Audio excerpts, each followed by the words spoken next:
야! 야! 잡으러 간다! 잡으러 간다!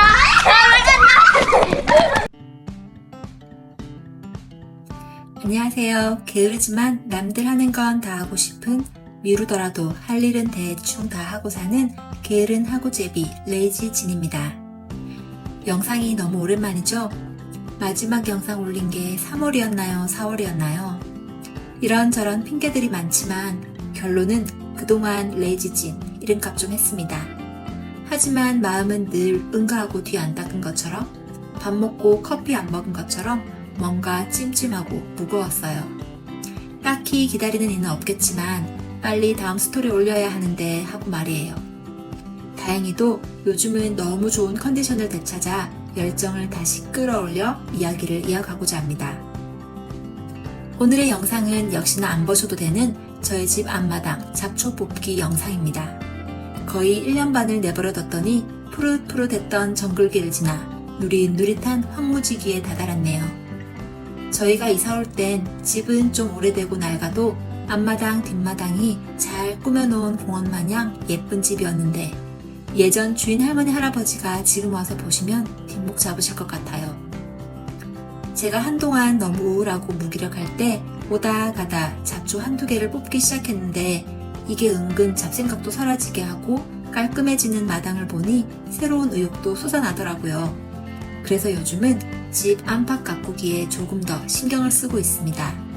좀 정리가 되면 내년 봄엔 여러가지 식물들을 더 적극적으로 키워볼 생각에 많이 설레이고 있어요.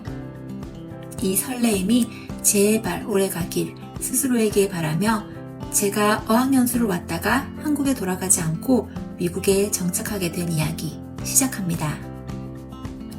저저번 영상에 이어 이야기를 자연스럽게 전해드리기 위해 저는 저의 모든 영상들을 정주행했습니다. 그러다 흠칫 놀랐죠.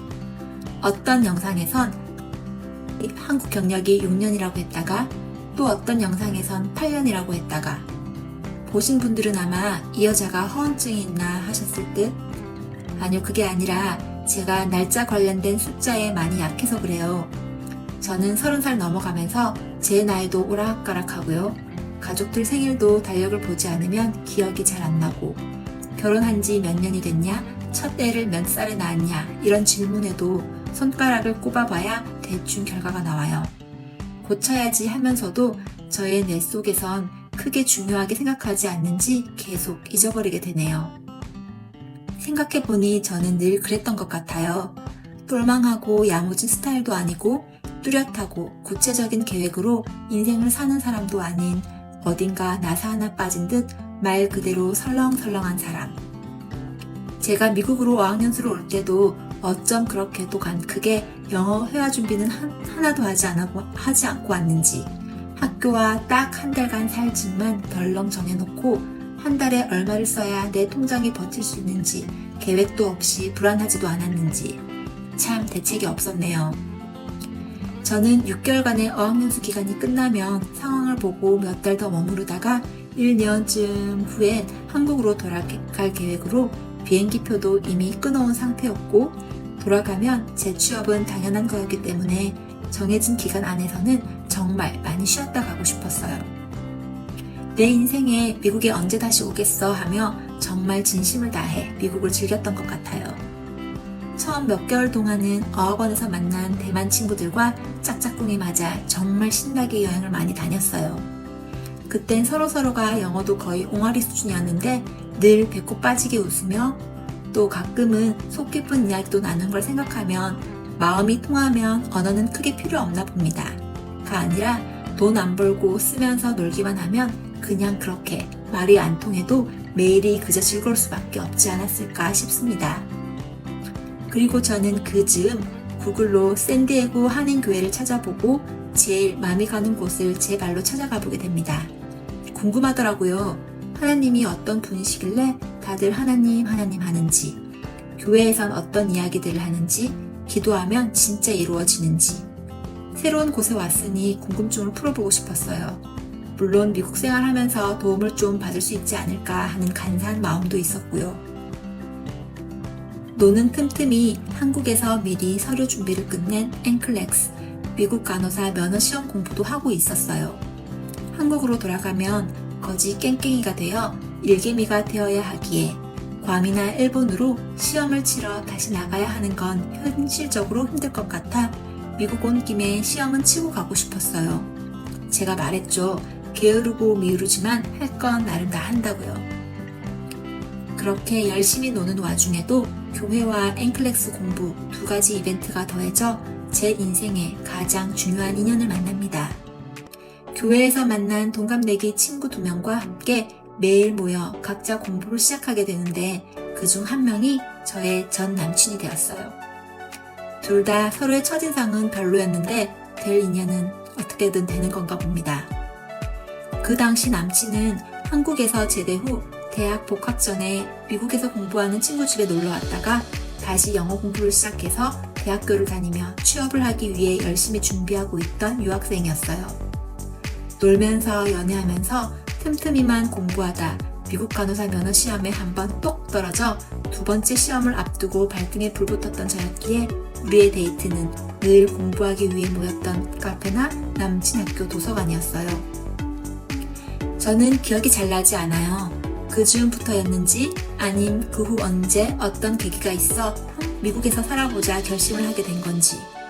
분명한 건 남친이 어떤 확신을 줘서도 아니었고 스스로도 남친이랑 헤어지기 싫어서도 아니었던 것 같아요. 그냥 언제부턴가 스며들듯이 미국에서 스스로 자리를 잡아보고 싶다 마음먹고 준비를 아주 조금씩 해나갔던 것 같아요. 물론 그 중엔 남친 비중이 작진 않았겠지만 무엇보다 한국에 돌아가도 딱히 나를 기다리는 인생에 큰 변화가 없을 것이란 걸 느꼈던 것 같아요. 어느덧 어학원 계약이 끝나고 신분 유지를 위해 더 작고 더 싼 어학원으로 옮기고 생활비를 위해 한인 레스토랑에서 서버로 일을 시작합니다. 여러 명이 쉐어하는 아파트의 가장 싼 거실에 커튼 치고 살면서 연애도 하면서 레스토랑, 치과, 한인병원 등등 어떤 때는 투잡을 하고 집에 오면 또 공부하고 정말 치열하게 살았던 시기였지요. 결국은 NCLEX도 합격하고 남친도 어느 회사에 인턴으로 취직을 하게 되었고 그 즈음 프로포즈를 받고 우리의 미래를 정말 약속하게 되어요. 신분도 돈도 그 어떤 것도 없던 우리라 양가 부모님께 허락만 받고 법적으로만 결혼을 한 우리. 경제적 문제, 영주권 문제, 임신, 코로나, 남편 이직, 저희 취업 등등 여러 가지 상황들로 오늘까지도 저는 웨딩드레스를 입어보지 못했고 다들 다 한 장씩은 있는 웨딩 사진도 한 장 없지만 제가 전혀 서운하거나 한스럽지 않은 이유는 남편이 저에게 해준 프로포즈 덕분이 아니었나 생각합니다. 둘 다 정말 아무것도 없던 시절이었는데 그때의 남친은 곤돌라를 빌려서 태워주고 반지와 함께 무릎도 꿇고 정말 낭만적이고 잊지 못할 프로포즈를 해주었어요. 그때는 너무 민망해서 일어나라고 그만하라고 난리쳤지만 그날이 저에게는 결혼식 같은 큰 의미 있는 날이었어요. 남친의 진심이 제 심장을 다 감쌀 만큼 뜨겁게 느껴졌고 이 사람과 함께라면 우리가 잘 살 것 같은 확고한 믿음이 있었거든요.